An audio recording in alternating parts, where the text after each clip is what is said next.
Let's get into it. You know, in the entire epic history of the Roman Empire, there are few names that pop up quite like Nero.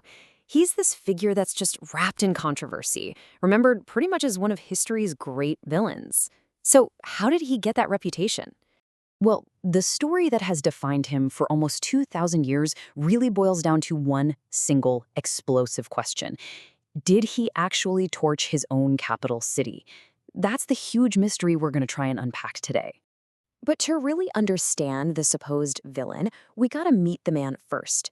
And, believe it or not, Nero's story doesn't kick off with tyranny. Nope, it actually starts with a round of applause. No, seriously. When a young Nero first took the throne, he was incredibly popular. To the Roman people, he felt like a breath of fresh air, a complete departure from the stern, military first emperors they were kind of used to.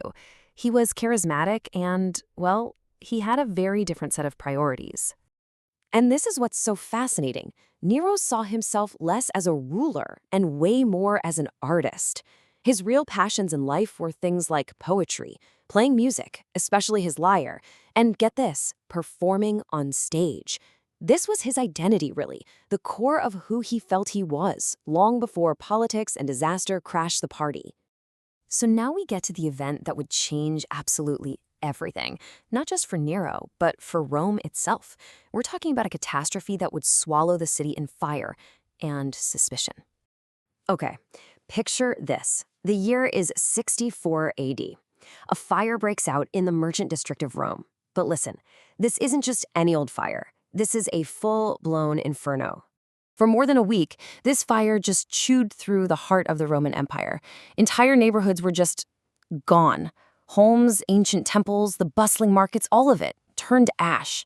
The city was thrown into absolute chaos, and thousands upon thousands of people were suddenly homeless and desperate. But you know what happens in the wake of a disaster, right? Out of those ashes, a story starts to take shape. A story that would completely blur the line between what really happened and what became a powerful political legend.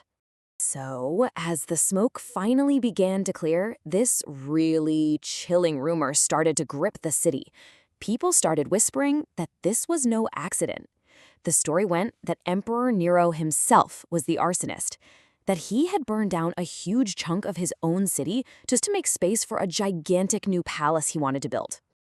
And this right here, this is the core of the whole debate. On one side, you've got the legend we all know. The image of a mad emperor standing on a hill, calmly playing his lyre while his city perishes below. It's an incredible image, right? But on the other hand, historians point to sources that claim Nero wasn't even in Rome when the fire broke out, and that he actually rushed back to lead the relief efforts. The real truth? Well, that's probably lost to history. But here's the thing. The real kicker is what happened next. Because whether he started the fire or not, Nero's actions basically handed his enemies the perfect story. Right on top of the scorched earth of the ruined city, he started building this enormous, incredibly lavish palace, the Domus Aurea, or the Golden House. And to the public, who were still suffering, well, this looked like a confession written in brick and marble. So with public anger just boiling over and his reputation in shreds, Nero knew he had to do something fast. He had to shift the blame. He needed a scapegoat. And he found one in the Christians. Now, at the time, they were a small, pretty misunderstood, and often distrusted religious group in the city. They were the perfect target.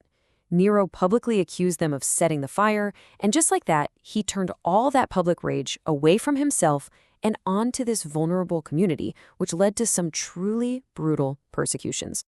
But here's the thing. Scapegoating the Christians, it couldn't save him. Not this time. The fire, the palace, and his own increasingly erratic behavior had already set off a chain reaction that was going to lead to his spectacular downfall. I mean, just look at how fast this all unraveled.